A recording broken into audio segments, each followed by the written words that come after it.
All right. Hello, friends. Welcome back. Happy Saturday. So let me put on my gloves and then explain what we're going to do this evening instead of the magic show I was going to be doing, you guys. So I have a few magic tricks that I have been practicing. However, I didn't feel comfortable. Oh, Gwen Stacy, hello, welcome. Hi. So whenever I am Zatanna, oftentimes people are like, "Oh, is that a custom character?" Gwen and Stacy does a lot of lovely custom characters, but I myself, Zatanna, is not a custom character.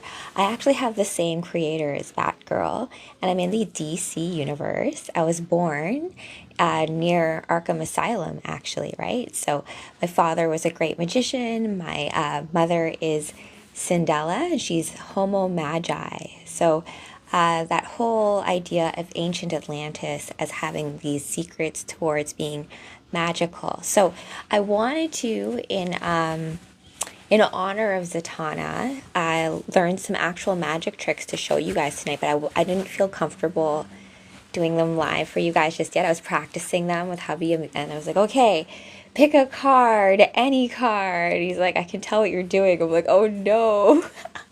So part of doing the trick, or knowing how to, like, once you know how to do a trick and then you perform it, TLC, thank you for the heart me, and oh, welcome you guys to the live. So this is not going to be the magic show. I'm going to preface this with the fact that next Saturday, hopefully, I will have a magic show planned with myself and Wolfie and a few and hubby. I'm gonna have it be like a variety show on Saturdays and earlier in the day. So just to welcome all of you guys to the weekend. You can see my like crystal ball behind me. I also do have a magic wand. We are going to do a comic book read tonight. We are actually going to do, oh no, I put my gloves on before I mirrored the stupid thing. Okay, I'm going to have to do that. And I also put my, my trusty jacket on today. I haven't worn this jacket in a while. Well, actually, that's a lie. I wore it when I, was dancing just a bit. It's a way to have a little bit of, modesty because of this corset, right? It's a little bit, a little boobtastic, and TikTok got mad at me when I was Black Cat, so it's like I don't want to like poke the beast or anything like that. Thanks for reposting, Gwen Stacy. Maybe we'll do it live with Batman tonight if he's suited up.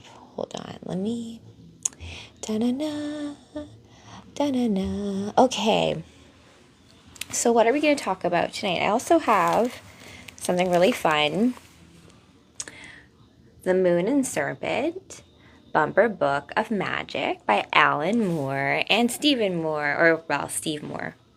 I don't know if he goes by Stephen. I think people are particular about things like that. Like, I'm a Rachel, and it's spelt a very specific way versus like Rachael or other different ways. And I'm sure you guys who have very specific name spellings can relate.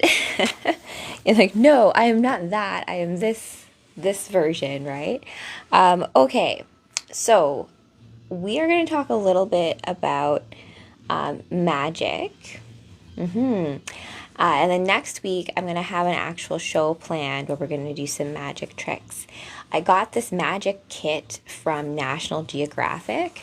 Because you know what? It's so funny. I get some of these like kid things because I've been reteaching myself how to draw. And I think I've gotten myself back to a certain point where I can now, it's a whole big thing when you're taking stuff from the imagination land and bringing it into reality, right? That's art and why I love comic books so much. And so if you're not familiar with me, Miss Z, Zatanna, I am from the DC universe, in Justice League Dark, as well as Constantine. I actually do have, let's see here, I picked up, hold on, I don't want to mix my comic books up with the Constantine is out of my reach at this point, which is kind of mirroring what happens in the comic books too.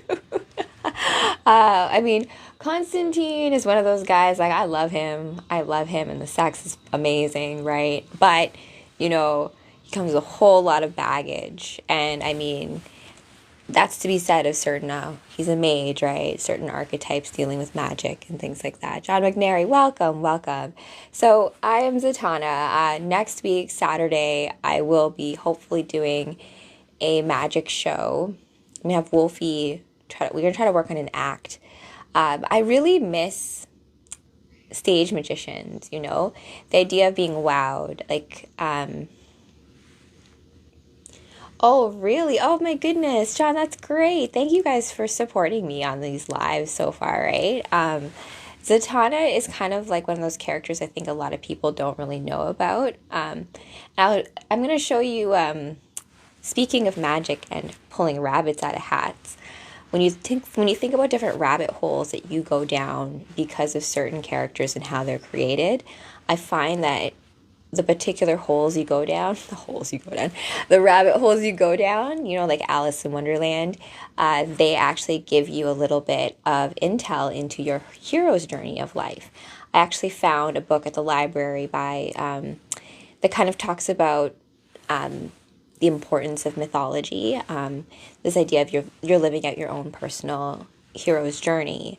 And you also play a role in other people's heroes' journeys. And Zatanna is one of those characters. She does have a title card comic book read. I have that on my YouTube channel, right? But she's also one of those characters who can sometimes be considered overpowered, like OP. Like, she's so OP. She joins the ranks of Supergirl as being OP'd sometimes, I think, as well. So comment in the chat if you think that there are any characters that exist in any comic book universe that you consider OP or overpowered. I do like comic books that explain how individuals or heroes get certain powers, right? Because in that, it gives you some sort of like context in an imagination realm or a mental realm of it making sense, right? Like, it's kind of funny how we say, like, okay, Zatanna, she speaks words backwards, like izifre, right? Freeze, a freeze. And that's basically how she invokes magic, right? And I don't know if you guys ever saw the TV series. When did it come out? Like in the 90s, maybe, with Sam Neill. He was, and it's probably one of my favorite renditions of Merlin, specifically. I recently watched the old 80s movie of Excalibur. I highly recommend you guys watch it if you're all like lore nerds like I am. So the way I wanted to read this comic book, what we're going to read tonight is, I've been doing some magic stuff with this, but Alan Moore has actually written quite a few DC comic books. And I have actually a comic book which is like a series of stories written by Alan Moore. And so here's the connection between Alan Moore and Zatanna, right? Swamp Thing, well, actually, I found out recently that although Alan Moore has written a lot of great stories for Swamp Thing, he didn't actually create Swamp Thing, the character. And this is what I think, there's like a truth to creation when it comes to this kind of stuff, right? Like, once you make something, it's like a butterfly. You let it go and you let it be what it's supposed to be. Like, love is not meant to be like, oh, you're mine, I'm going to keep you and be like, this is mine forever, and I created it. It's a rather of like, this is a gift to the greater universe. I'm not doing it for myself. But did I watch Highlander? Yes, I watched Highlander. Oh, and I also loved Queen. Here we are, born to be kings. Yes, the princes of the universe. Yes, indeed. And I love the lore that they created around them, right? Like, you can't, like, oh my gosh, Rob.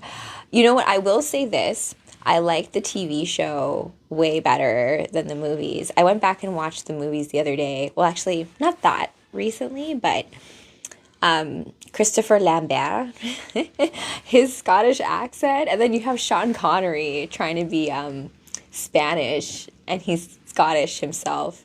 So fun. But anyways, regardless, I was always a fan of these worlds existing in that universe. There's a way of them all crossing over, and DC was the first, I think, property that did that big crossover with Crisis on Infinite Earths, right? Which Zatanna is a part of, but when you have big collaborations like that, it's an ensemble cast, right? So it's hard to go deep in character for each one of them, right? But what I've gathered from Zatanna is like any magician, when we think of a magician archetype, oh, John McNary, thank you for all the roses. Like, matches the whole show business, da-na-na, jazz hands, stuff like that, glitter, all that showgirl stuff.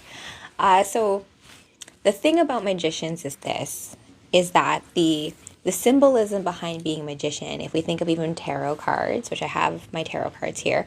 Oh, I wanted to also show you.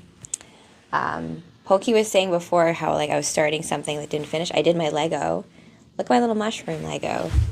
Oh goodness, right? Da-da-da. So you know what? This caused a lot of frustration to me. I had myself humble doing that. And Xena one day. Oh, I would love to be Xena, but I feel like I'm too little for Xena. I have a few girlfriends of mine who are like Eastern European, Russian, Slavic girls who can like pull off that look a bit more. I'm more like an elfin archer, jump on your back, shoot the arrow, and that kind of thing. But I feel like that is all part of the fun of playing different characters. I wouldn't be opposed to playing Xena because I love warrior princess archetype, right? That whole like Princess Leia, I'm a princess, yes, I'm royalty, but I am also badass. I think that trope has been a little bit abused in Hollywood lately. Like, was it Rings of... Oh, what did I drop? Oh my gosh, my magic wand. I dropped it. Okay, that's just a sign from the universe, like Rachel. Get started on the read because I can't be late tonight because tomorrow superhero school begins its orientation and I will be teaching a class, Zatanna, on how you can invoke your own word magic because what are spells, spelling, spell casting, right? So we can use this for a force of good, right? Because regardless of if you believe in magic believes in you. And I would like to try, actually do or do not, there is no try. I would like to put out good frequencies in terms of good magic. There's a concept in Justice League Dark of wild magic and how this realm or certain realms get very dense and so tied up in technology and you need to prove things that we forget about what it's like to believe in things that we can't see or we can't, let's say, prove empirically, right? But are there, right? Spooky action at a distance, right? Your hunches, your deja vus, your dreams, right? Your astral travels, well, like all these things, like science or let's say what we are going to have as consensus reality is going to say these things don't exist. This is all boo-woo. It's all doesn't whatever. But I feel like we lose out when we don't believe in the unspeakable, the unknown, the idea of having awe, which is why like when you're doing magic, it's not about, for a moment when you don't know how a trick is done, you allow yourself to have suspension of disbelief. And for a moment, you're like, oh, yes. And that's when you go to the movie theater. It's the same kind of magic, right? For a moment, you're transported into that world, right? And comic books have been always that for me, right? And this idea of like jumping into like a portal, which is like if you think of 2001: A Space Odyssey, it's the screen, right? This idea of that is the, Deus ex machina. I don't know if it's truly a deus ex machina, which is the god out of the machine, right? Which comes from Greek tragedy, where they like lowered down a god figure. Let's say like you're a playwright and you like write a bunch of plot things like Game of Thrones, and it hits a certain point. You're like, I've now written myself into a certain kind of corner. How will I fix this? Aha! It was all a dream, or like a god appeared and like fixed everything, right? Some might call that lazy storytelling, but I think in some places, right, it fits because if you are the god, if we are the gods that are co-creating this reality, then if we create a story where we make things so complicated for ourselves because, it's very bored being an infinite divine being, just like, oh, what do we do? Let's play a game, right? And so perhaps this game gets so complicated and so tied up that we forget that we can just be like, oh, we can just end this game. Let's figure out a way out of this. I know. Let's just get a miracle machine, right? Or let's just do something. And I think for us to believe in that being as an okay way to resolve a situation, like why not believe in miracles? Why not, prepare for all the worst scenarios, but hope for the best, right? Still have the little part in your heart that maybe Superman will appear in the sky, and catch the plane, right? Who knows? It's a new day tomorrow. And it's just these kinds of things that if we're so like trapped in like a certain level of our imagination being like down here, and we're not allowed to have our consciousness like really flex and stretch, we end up in a situation where like we don't believe in magic, and it becomes just like, oh, like why would you think, right? Hero School tomorrow. Oh, you guys, thank you so much. I just went off on a tangent. I would check all your comments, but I do want to get into the read. Let's see how long. Mystery School. Yeah, that's a good way to kind of put it too. Adept. Those who know. And I think the funny thing about magicians is that although they're doing... Oh, I didn't even tell you what I wanted to tell you about Merlin and Sam Neill in that 90s show. I don't know if you guys are familiar.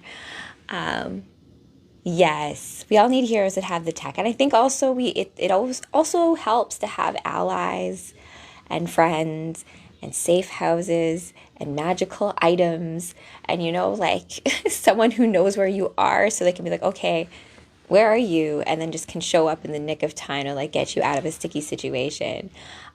We need each other for those things to work, for us to have an ending to the story.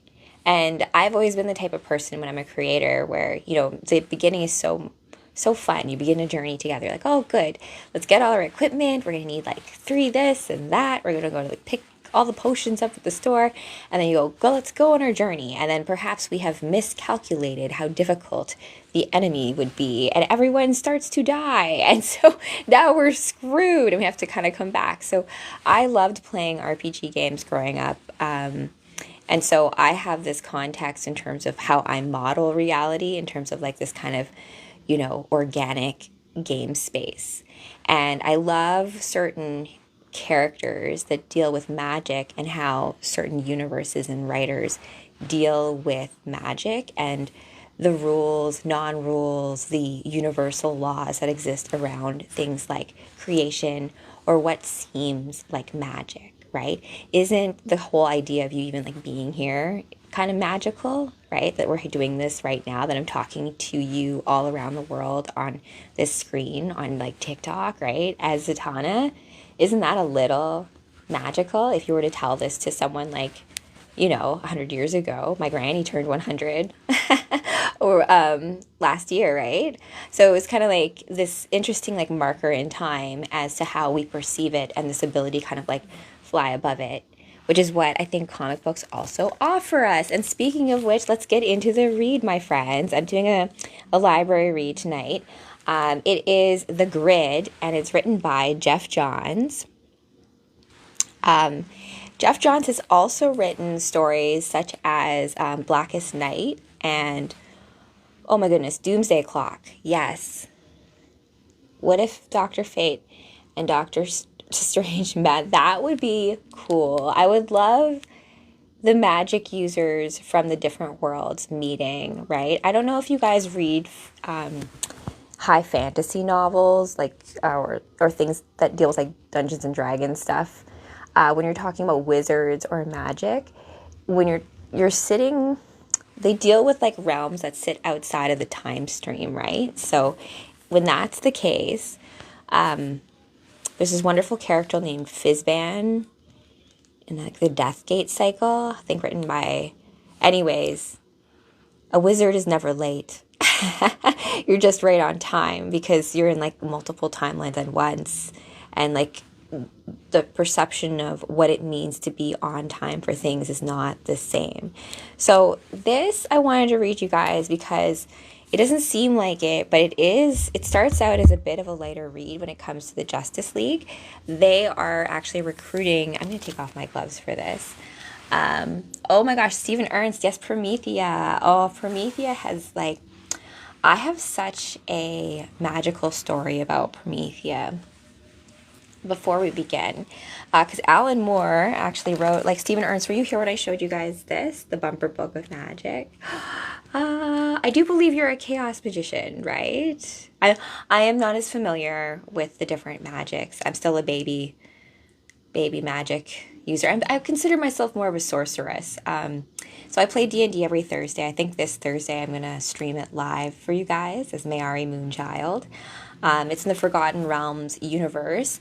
And, oh my goodness, how do I even explain D&D? I was trying to explain this to my family the other day when I was, like, not the other day, I was over, like, I visited my family during Christmas. And I play D&D every Thursday. So I was there, and I was playing D&D in the basement, and my dad was like, are you coming for dinner? I'm like, no, I'm playing D&D. And my dad was like, I don't understand what you... And I was just trying to explain what it is. I'm like, what? It's collaborative storytelling. And we're from all over the world in a party, and we're trying to, like, have encounters. It's like playing a game. And my dad is a retired professor in computer science, so he used to actually make computer games for me and my sister to teach us things like math and things that are, like, really boring. You know, because what's a better way than to trick kids into, like, learning things by, like, you make it fun, you make it, and just like what I'm doing here, right? I'm in cosplay as Zatanna, but really I'm trying to teach you guys about empowering yourself and, you know, harnessing your own magic, that kind of thing. Hey, Babin, and you're not a baby, you're gonna have a baby in March. Well, babies having babies, you know. It's a thing, right? I think a big part of what have been learning about before being ready to be a mama after getting a lot of my other creative works in order is that, you know, you have to get your own house in order, your own stuff in order before you kind of like worry about saving the world, right? Because otherwise your own personal ish kind of bleeds into that. So let's just get into the read. Let me just see if my framing is right. Thanks, you guys, for joining me. There. My like mushies before me, my little like mushroom friend in existence. Welcome to the read. This is the grid, the Justice League. Actually, I might jump in the middle. I was doing a pre-read. Is this the right one? Yes, I wanted to read you this because I hope Ross is here. There's a big kick in the junk that happens. So let's see. let's go. Pittsburgh High. If we're going to get into the same college so we can keep up our career as Firestorm, you need to get your grades up. Right, Jason. Totally right. But I spent most of the afternoon tutoring you on math, and well, I thought that maybe you could tutor me on something. You know, what is this, Blith Bonner, right? We're working on this project together for the computer science fair, which is, by the way, you have to show up for. I thought that maybe she and I could hit it off, socially, but I need your advice for once. I want to ask her out. Sure, sounds good. Totally great, Jace. What? I knew it. Hey! You're listening to the game, aren't you? For two reasons. One, it's the playoffs, and B, it's because you're so boring. You don't get the minimum test scores, and I'm going to be stuck following you to community college. There's nothing wrong with community college. There is if you want to be a physicist. We can help you, Jason. So he gets this like weird message on his screen. So I don't know if you guys are familiar with Firestorm. I think he shares like a brain or an identity with like a professor guy, something like that. I need to go into it a little bit. I don't know if you guys are familiar with Firestorm, but he gets this like message on his screen like, dun, dun, dun, we need you. And then you see that. We can help you too, Ronnie. if you help us. Not creepy at all, right? And then Baltimore. Your cry is a waste of breath, canary. Snakes don't have ears. And then Fusha! So they're up on top of a rooftop. And then she does a like major high kick to the snake guy's face. I don't know if in the junk. No, it kind of, well, you guys tell me. I do love me some black canary, baby. Definitely giving some birds of prey some representation here. So there's this big light that I think appears once she kicks like the snake guy in the face, and she looks up saying, "Was that you, Batgirl? What happened? Okay, a billboard just helped me take out Copperhead." "Hello, Black Canary," says the whole billboard behind, right? "And now it's talking to me." And then it's me. I make my appearance in the comic book, right? Hello, everybody. San Francisco. Well, I mean, I think of the thing about Zatanna is that she's actually a practicing, performing stage magician in addition to being an actual practitioner of magic. So that is pretty badass and cool, I think. All right, so she's talking to her audience, right? So you guys, I hope you had as much fun as I did, ladies and gentlemen. And everyone's cheering, of course. Yay, Zatanna, you're amazing. Well, what do you expect, John? Great show, Z. Yes, I'm mad. So she's on the phone with, who do you think? John Constantine, who's the leader of Justice League Dark. You tell me, the Justice League Dark, well, that's what they call us. You tell me that this team, excuse me, your team, no longer requires my services without any explanation. I'm tired of you treating everyone, especially me, like pawns in your twisted game of life. No, I don't want to talk about this in person. And then she hangs up. And as she hangs up, she gets the similar message that Canary and Firestorm have also got. That's saying, saying, hang up on him, Zatanna. John Constantine's not worth it. Not worth it. I would have loved the live action of Zatanna and Constantine together, right? How bomb would that be? I will say this.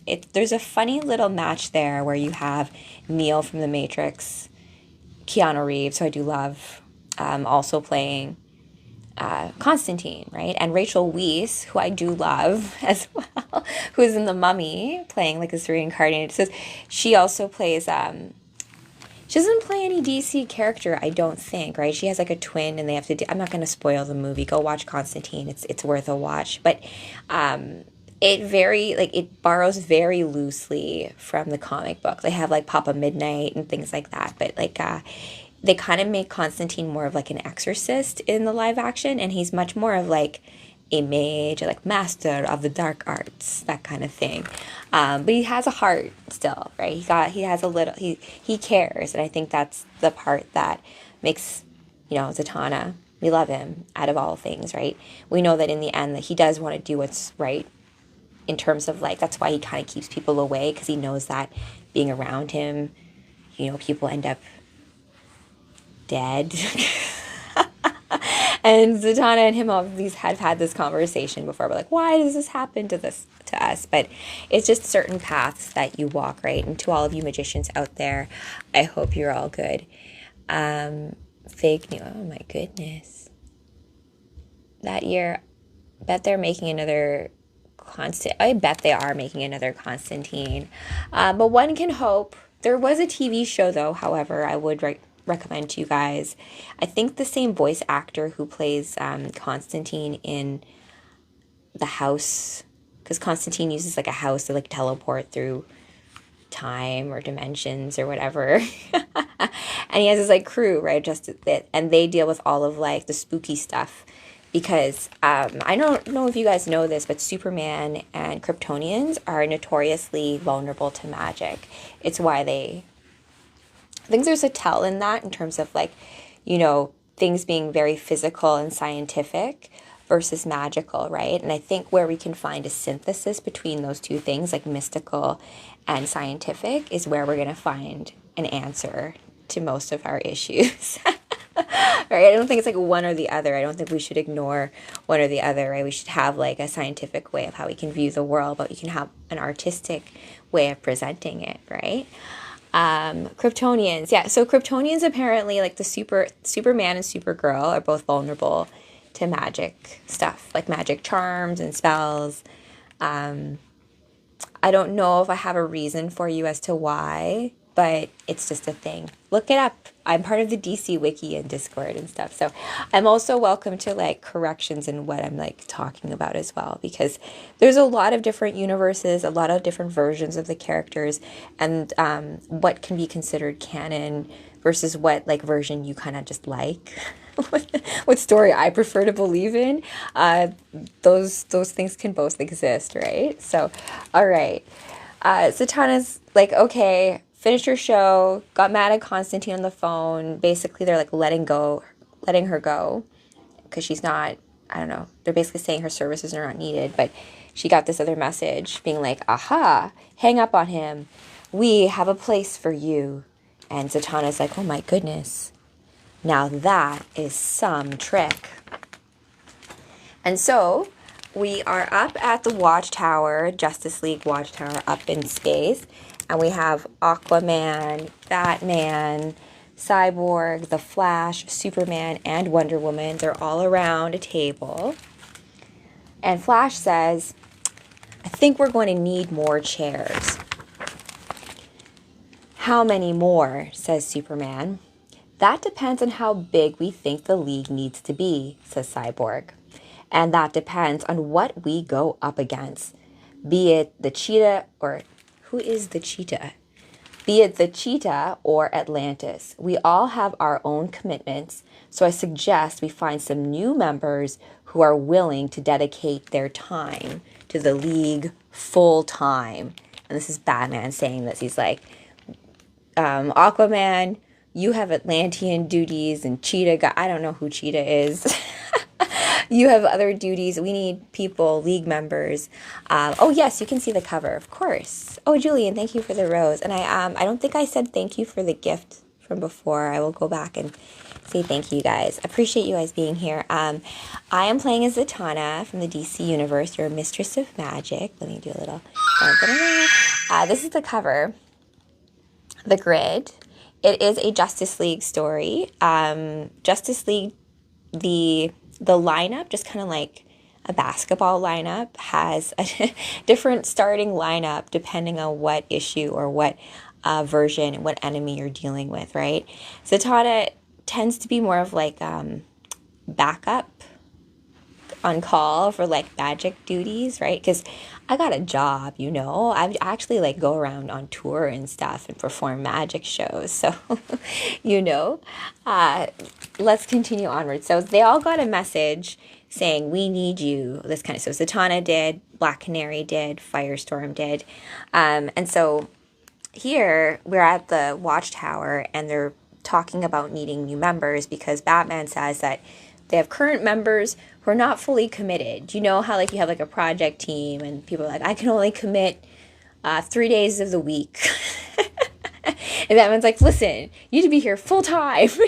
I can't be like busting my ass and having you over here like just like dicking around over there. Because Batman strikes me as being like a really harsh, like drill sergeant boss guy kind of thing, which like I believe that's why like Nightwing, Dick Grayson like goes on his own, has to like forge his own identity, because like how different people deal with trauma and create their superhero personas, that's all unique to you.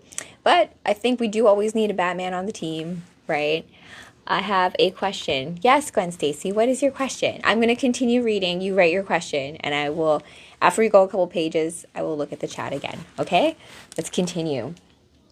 Okay, so Batman's saying, like, yeah, we need people full-time. And then Diana, Wonder Woman, says, you and Victor have obviously discussed expanding the team without us, Bruce. So she's like, Wonder Woman is accusing Batman and Cyborg for talking about having more members on the team without including the other members in that discussion. It wasn't intentional, Diana. The conversation evolved out of addressing Vic's struggle with attention. I don't know you had a problem with that. Me too. Sometimes when Batman drones on and on, my speed kicks in and it's like listening to every word in slow motion. Yeah. Hi, Red Heron. Welcome to the read. We're reading Justice League, The Grid by Jeff Johns. So I love the Flash in this. He's so his jokes land for me. So he's like, every once in a while when Batman starts to drone on and on, I kick into speed mode. It's like every word is like crawling out like molasses. And Cyborg breaks in saying, "Oh, thanks, Red Heron. Well, appreciate it. My issue's a little different, Barry. Even now, it's taking everything I have to live here in this meeting room and not be distracted with the endless influx of data streaming into my system. That's why I enjoy my time up here so much. You're the only voices I hear." Well, that's the thing, right? If you have superpowers, you get an influx of data of people like needing your help, And there is that saying, like, Superman can't save everyone. Every little thing that's happening on the planet cannot have a savior, right? So coming up to that watchtower, you can have a little bit of a break, perhaps from like all of the frequencies of like, if you're empathetic, I feel like a lot of you can relate to that kind of idea of like feeling everybody's vibes, right? Feeling everyone's frequencies, whether it's good or bad. It just the feeling of it. And it can be just intense, right? And sometimes you just need a break, right? Go to the sauna. For me, it's a sauna. You need to sauna it out, or like go to the gym, have different practices where you can just like, whoa, I need to just recharge my batteries. I need to just get like a little break from this, right? And thank you. That was Haster. Thank you so much for the follow and the guest. Okay, let's continue onward, my friends. Okay, so Superman says, "That's why I enjoy my time up here so much. You guys are the only voices I hear." While Vic ignores most of the info fed into his system, we created a set of buzzwords he wouldn't overlook. Soon I ended up with databases on nearly every superhuman on the planet. Their code name, power set, and how to contact them in case of an emergency. So he's basically talking about having a large address book of superheroes based on him surveilling everybody. And I think wasn't there a Batman movie that dealt with this, where like this idea of like, oh, it's too much power. We have all of the info, like how like information is power. Data is a type of currency in a lot of ways, right? Let's see here. Yeah, so soon I end up with databases on nearly every superhuman on the planet, their code name, power set, and how to contact them in case of an emergency. I call it The Grid. And so I guess that's where we get the title of this comic book, The Grid. I have a feeling someone's going to hack into said grid. We'll see, I think this is Barry. It's hard for me to tell sometimes with the New 52 when things get rebooted because Barry dies, comes back. Not sure. Could be Wally. It could be Barry. We'll see. So that's how you called everyone to help you out in Boston, which I'm sorry I missed, by the way, Arthur. I'd trade a city full of gorillas for a beach full of Atlanteans any day of the week. Arthur? I don't even know if that made sense, Flash. What were you saying? Okay, now who's distracted? The Atlanteans are supposed to be stopping a weapons deal off the coast of South Africa. I should call and make sure that they're doing it peacefully.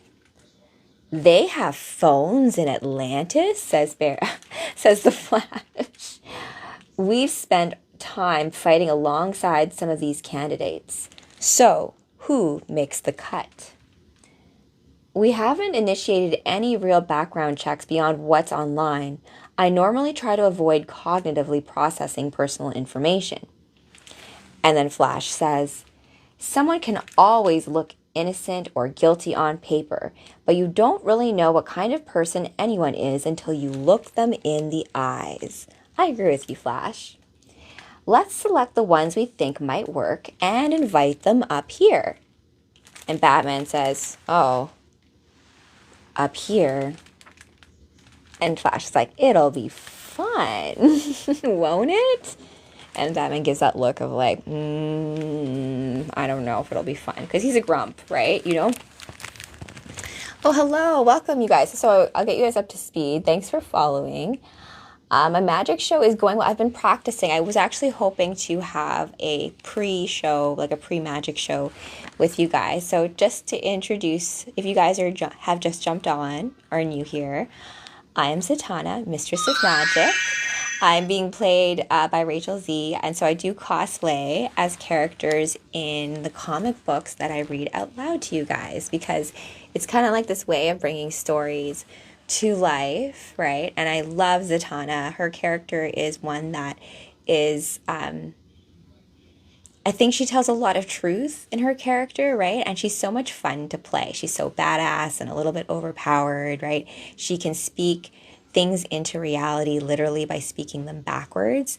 I read a comic book with you guys where she talks about how her very first magic trick was she wanted gelato when she was 11. So she said gelato backwards, or I said gelato backwards, or how you say that?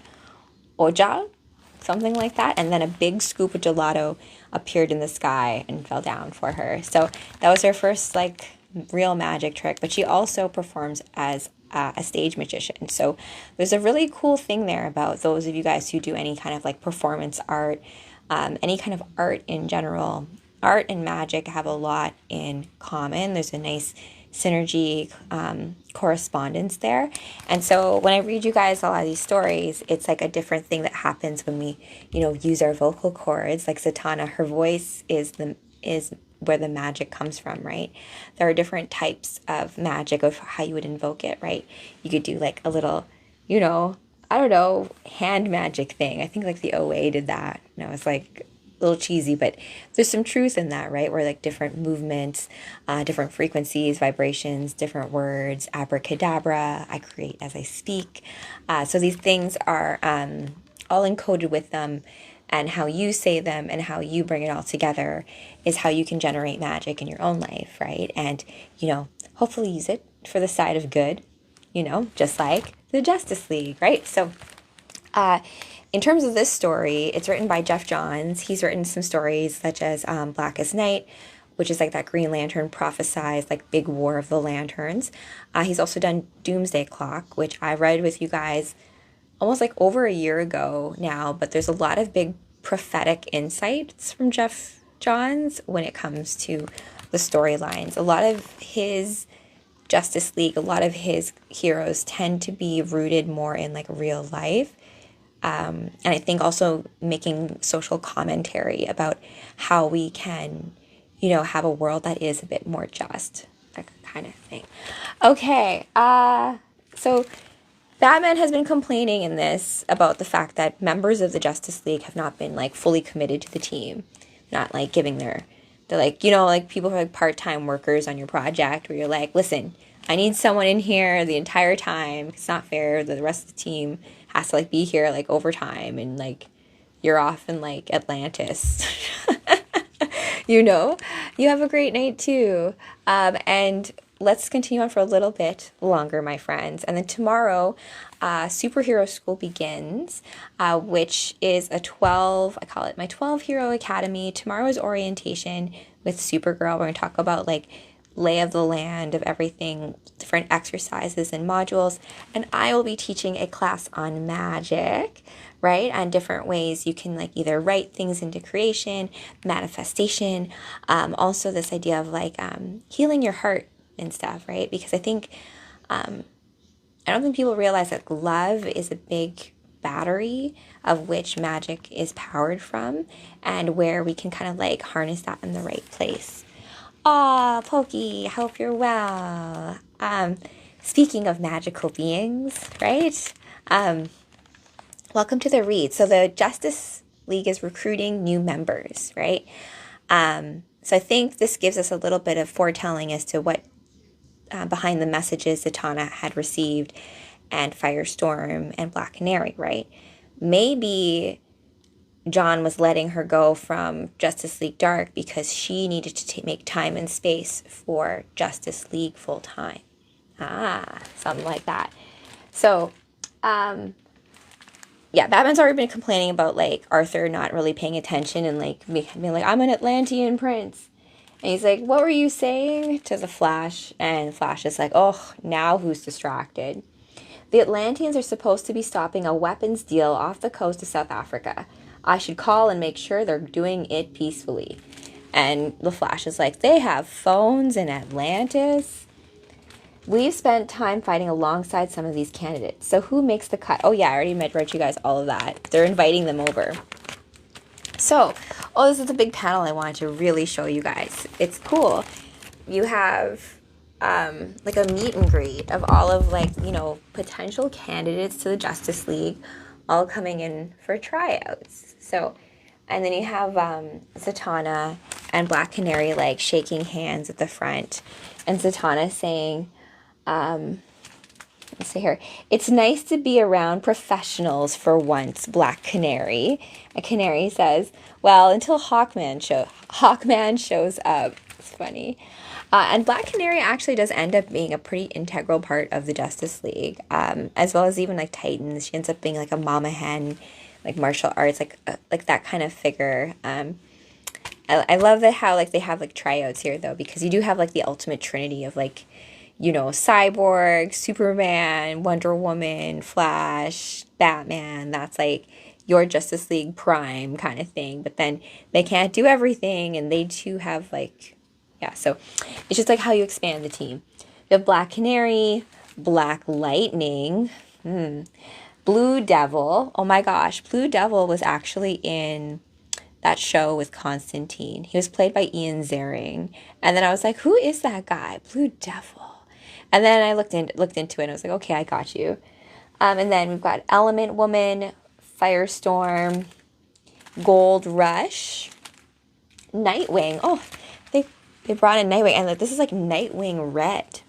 Kind of like that look, right? Nightwing Red, Platinum, Vixen, and of course me, Missy, Zatanna, all there to, I guess, kind of try out for Justice League, right? Oh, thank you guys. So it's like tryouts. That'd be a kind of fun live action, right? Like Justice League tryouts. Oh, come on, you guys. I'm gonna put it out there into the universe. And how would you try out? Would they, like, pit them against each other, or, like, would they go out on missions? How would that work? I guess we'll find out, right? So just let's eavesdrop on their little conversation here. Sure, I dreamt about being a part of the Justice League. Superman, who hasn't? Hell, I love a chance to kick some ass with you guys. What? Oh, yes. I'll watch my language in front of Superman. Haha, he was ridiculous, wasn't he, Aquaman? The flying fish? I'm not sure what frightened him more, Vixen, the sharks, you, or the ducks. Ha! And then so it's just like, you know, like small talk, I guess, amongst, like, superheroes around the table. And then we have Nightwing talking to this Platinum chick. Let me show you guys here. Kind of cool. She's like, hello. Hi, I am Platinum. I am Platinum. And the Nightwing shakes her hand being like, hi, Platinum. I'm Nightwing. I am the property of the United States Army, built to operate in situations too dangerous or toxic for humans. So she's basically like a Platinum, like, robot situation. Right? And then, let's see here. I am Platinum. She's still in the early stages of inception, Victor, but Dr. Magus assured me she was ready for test trials. Are you sure Platinum's an AI and not a programmed robot, Dad? She's acting a little strange. I'm happy to be available if you need me, Superman, but it's time I got my own house in order. So this is Zatanna talking to Superman. So her dad gets killed, or the Dr. Fate. There's, like, a whole bunch of things with Zatanna's dad, who is Zatara. Wait. Oh my gosh. Yeah, so anyway, she's saying that. I'm not going to get into that whole history right now because I want to finish a bigger chunk of this before I wrap up. So she says, I'm happy to be available if you really need me, Superman, but it's time I got my own house in order. I've let my father's case run cold for too long. You think, so, and Superman says to Zatanna, you still don't think his death was an accident. I know it wasn't. Then consider me on call for you, too. Of course, because Superman would do that, right? Come in and check on that. So, what do you think, Jeff? This could be cool, right? You and me and the Justice League. I think you and me is enough right now, Danny. You're saying that because they don't want me. Do they? Did you tell them I'm in control? I'm in total control of this demon suit? So the Blue Devil guy, if you guys aren't familiar with his character, he has like a Daredevil suit that he puts on, and it's kind of like a possessed suit, but it's got like it's there's like a demon attached to it, and so it's like an ended. I don't know if he becomes it or he holds like the flames, but he doesn't necessarily have entire control of that power.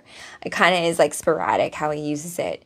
And so he's kind of like whispering to the guy being like, I don't really have fully control of like this suit. Whoa, chill, be nice, sir. Well, I think, hold on, where are we? Yes. So Blue Devil guy is also, he's concerned about the fact that he doesn't necessarily have in control of his suit. Okay. And then Batman says, I guess because he was eavesdropping, we do want you, Daniel, both of you. But the schools are still a mess, Danny. Those kids need us. Leave the big picture to the League. And Nightwing says, I only came because I thought it was an emergency. And this is how he's talking to Batman, because Nightwing and Batman, Grayson and Bruce Wayne, like the, father, son, there's like a tumultuous side to that relationship, right? So he's just like, I only came up here because I thought it was an emergency. And Batman says, Nightwing, and Nightwing cuts him off, like, no. And then later, down here, Aquaman, do you hear that? A faint heartbeat. A small one. I am Platinum. So that lady continues on. Oh. Oh my gosh. Thank you so much. Appreciate it. Chill and be nicer. I love how much you love that. I know I get into all stories. If you guys watch my Twitch channel, I'm a big gamer as well. I've been trying to work on all of my live streaming setup to have it a little bit more up to speed. I needed to get a new computer. I needed to do all that kind of stuff, especially if you do stuff like multi-streaming and all that kind of good stuff. So thank you guys for your patience, because in the future I will hopefully have these reads where you can see the art up close. Like the panel that I'm reading can be up in like a little square, so you can kind of like see that as well. Although I'm also aware that a lot of, like, I like the whole audio only aspect of it, but comic books are not necessarily written to be audio only, right? There's a lot that happens on the page that is like illustrated only, right? So I guess there's a level of me trying to describe the illustrations too, so I will try to do that more as well. So let's get into it, because comic books are a very unique, special medium, and I know they're not like not necessarily accessible to everybody, especially in this kind of format where it's like real pages, but there is something really beautiful I find about like oral storytelling, right? Sitting around a campfire and just like, telling ghost stories, right? That kind of stuff. Like, Are You Afraid of the Dark was one of my favorite shows when I was growing up too. I love the just like scary stories and like around campfires or around a fireplace or just, before going to bed, that kind of thing. They help empower your imagination in the dream world, right? And so I really love certain superheroes because they help strengthen your imagination so that we don't end up in these situations where it all seems so dark and there's no way out. Because, even if we're facing the end of existence, there is always a way out. So, right? The good guys always win. It's just the way it goes. Sometimes we just take the scenic route. Okay. So, Superman reaches out to Aquaman. He's like, "Do you hear that? There's a heartbeat, a faint one. I am Platinum." So this Platinum guy, I keep on calling her a guy, it's a she, but she's kind of a robot. She says she's property of the United States Army, that kind of situation. She seems like she's glitching out. That's just a hunch here. "I am the property of the United States Army, built to operate in situations too dangerous and toxic for humans. What is your occupational task, robot?" And she's talking to Gold Rush, I believe here. She looks kind of like all like metallic and gold and stuff, sitting next to Flash. And she says to Platinum, she's like, "Listen, I'm not anybody's robot, honey. This golden cover is just my hard candy shell." And she lifts up the chair with Flash in it at the same time. I guess it's just her way of I guess to hit on him a little bit. She's like, "Hey, look, this is just my hard, sweet candy shell on the outside." And Flash is like, "Oh my gosh, hey, but I've got a sweet center. Y'all been married before, Flash?" And Flash is like horrified at this, and he zips next to Superman saying, Superman's like, "Oh my gosh, like, where did you come from?" "The clutches of Gold Digger." And Wonder Woman's like, "You mean Gold Rush?" Whatever. So the Flash got hit on by Gold Rush, and he runs away to hide behind Superman. And he's like, I've just freed myself from the clutches of Gold Digger. And Wonder Woman be like, "That's Gold Rush. Whatever. The woman's a tiger. She operates out of Dallas, Flash, and was responsible for stopping Brimstone from incinerating the entire city." And Flash is like, I still vote no. "There are so many amazing people here like you, Firestorm, and I know they won't pick us all. But if they picked me, oh, it'd be a dream. If they don't, I understand. Rex was right. I'm not so great with impressing people. I am Platinum. Oh, hey, hi. I am the property of... I don't want to be a soldier. Hey, let go. Where am I? Who are you?" So Platinum's starting to glitch out and starts to attack Firestorm.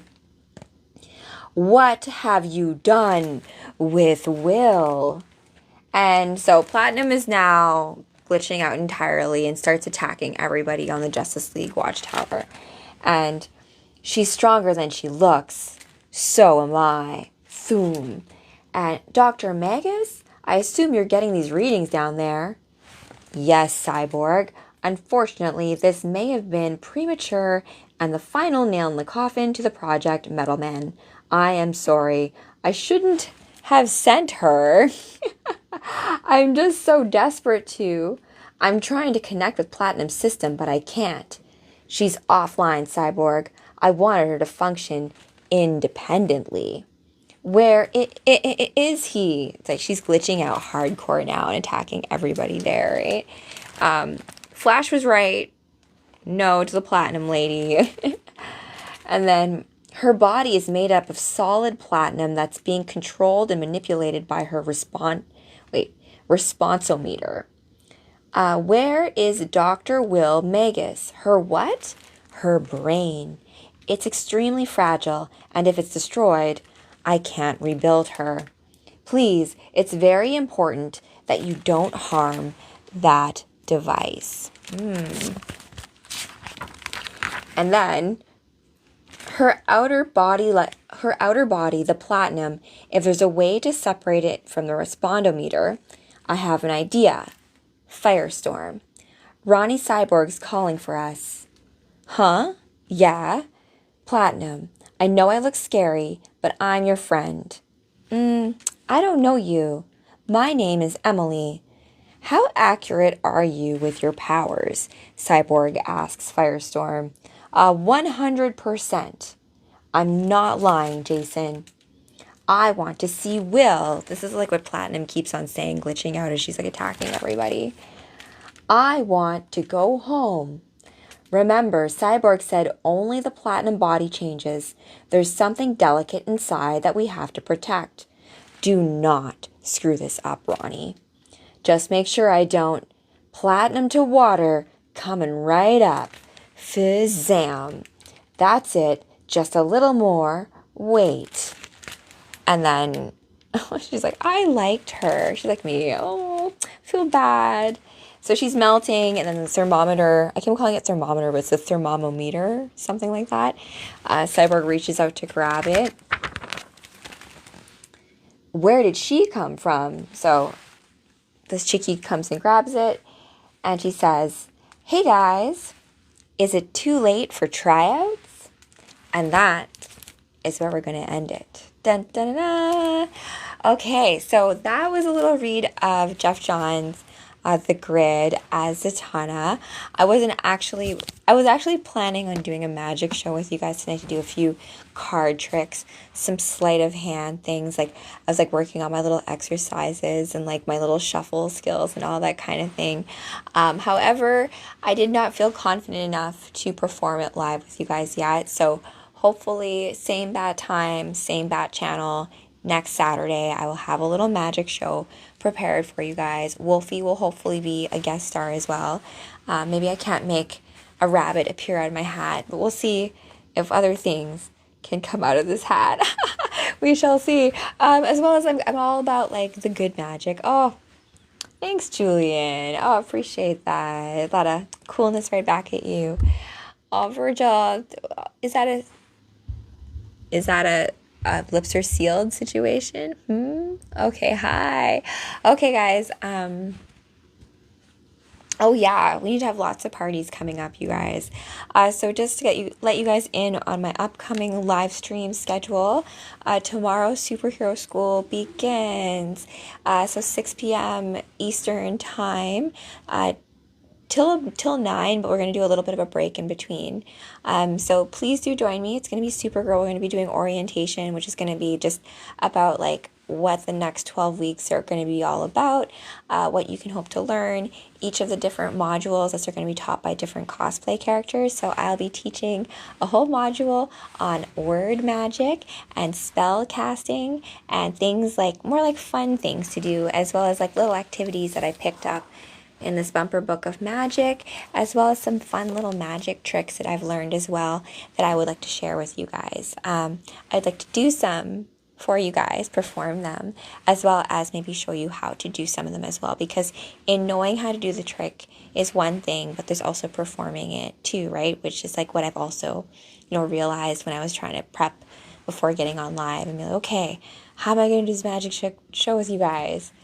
Oh no, this is so much harder than I thought. Oh yes, I agree that she's definitely one of the most underrated, but I think it's because she is one of those like overpowered characters, right? But I really wish they did a little bit more with like the Atlantean magic lore and the fact that her mom is supposed to be Homo Atlantean. And if you look in any of like the DC wiki and stuff, they always talk about it as being like a race of humans that are just more adept at magic. And so that's not really, it's like kind of talking about like mutants and X-Men, right? Where you have like a certain gene or just like there's something in your like code which makes you more proficient at a certain type of skill set. And I think if we think about things like being like an amazing dancer or a singer or an actress or a painter or these different types of talents, where does that come from, right? Even though, like, let's say you could have two parents that are not, like, very artistic at all, and you have, like, a child who's, like, a pianist, like a genius, right? Or a violinist or something like that. All of that proficiency in these things, you need to have practice as well, right? Like, talent still requires you practicing it, right? I've taken dance for years and years, and so I've been spending a lot of time recently not just doing freestyle, but actually creating choreography, choreography. Oh my gosh. Talking too much comic book speak has made me, um, um, oh, thank you. And I kept the jacket on for modesty purposes, because Zatanna usually does keep the jacket on for professional stuff. But I do have a few Zatanna outfits, depending on what the mood calls for. This corset is actually quite difficult to dance in, so some of the dances that I'm working on music video storytelling, but adding cosplay to it, right? So I don't know if you guys have you have like favorite songs, right? Like certain songs come on the radio and they just remind you about somebody. So to me, songs are like stories. They're like different little comic books, right? That's what I read you guys later. You can also get a replay of this on my YouTube channel. I will have that posted at some point in time in the week. But I've been trying to put together dances it's like one of those things, like when you freestyle rap, or you're just like writing a short story, you don't have to commit to that world. If you commit to okay, this song, I'm going to put this move to this 8 count and I'm going to make it stick. And so the next time I come to this, we're going to use the same move. I'm just going to change it. So, but then to also have flexibility there to change a move or finesse it as you go. So I've been just doing choreography lately to a lot of songs that I've kind of put in my little playlist, must make dances to. And I do have certain songs that I want Zatanna to dance to, with one of them being I Get So Lonely by Janet Jackson, because she has the hat, and I love Janet Jackson. She's a fellow Taurus and an amazing dancer. And I grew up in a time when music videos had a lot more production quality in it, right? And so I am working on my own radio station. I want to be on AM radios, coast to coast, telling stories. So that's a more future goal. All of these different creative endeavors are ways of stretching your imagination, right? Stretching your ability to believe, right? Your propensity to manifest, to put together what your future is, right? Because the best way to create, rather, the best way to tell the future is to create it, right? And so if you can align your will with the will of the cosmos or the universe, and you can kind of work in synergy with that, all of our lives will be a lot more harmonious, and it can be a lot more fun, I think. Oh, you guys, thank you so much. You have class. You guys have class, takes one to know one, right? That's the way I look at it. So thank you guys for joining me on this live. It was a little bit of an impromptu one. I was like, you know what? If I don't go live, it can be okay. Because I have been reading a lot from this read, Crisis, Final Crisis. So tomorrow we have Superhero School, but I am probably going to do a conclusion reading of Final Crisis, and then loop it around with things like Identity Crisis. So if you guys have read Identity Crisis before, you'll know that Zatanna actually, we'll talk about this in Superhero School as well, the ethics of magic, right? If just because you can do something, should you do it? Right? Or this idea of when to use certain here Zatanna basically has the power to make people forget things, right? And so anytime you're dealing with memory or forgetting, or people's concepts of identity, of who they are, do we have the right to be tinkering with that kind of stuff? I don't know, right? These are certain questions that's not an easy solution. You come to it with many discussions and spaces and pathways by which we can kind of synthesize ideas. So, and magic is just a fun way of performing out this idea of, in human beings, the human genius, this idea of us still being surprised, still having awe and wonder and all that kind of stuff. Is this my real hair? It has been my real hair, but this current one is not. All of my looks, I look at them all as different armor for my core source identity of Rachel C., who loves all these stories on a very deep level. And I always take great joy in bringing these characters to life, and I try to do it in the utmost respect and in the way that I believe that they deserve. So thank you guys for playing along with me as Zatanna. I'll be back tomorrow for Superhero School at 6 p.m. Eastern. Make sure you sign up. I think I have the TikTok. On TikTok and YouTube, it'll be free for the first 90 minutes. Then I think we're going to do a workout, but not like a crazy workout, more like a full body, like heart pumping, kind of like get your body moving, because life is more of a dance than anything, right? It's not right and wrong. It's only like feeling where we are in the vibration and music and learning how to ride the wave a little bit. Okay? Okay, guys, my magical friends, remember, it takes true courage for you to play as exactly you in the cosmic game of life. So be sure to play as exactly you, because the universe is counting on you. But no worries, I have your back. Till next time, from Mistress Z, farewell, my magical friends. You guys are sweet. Thank you.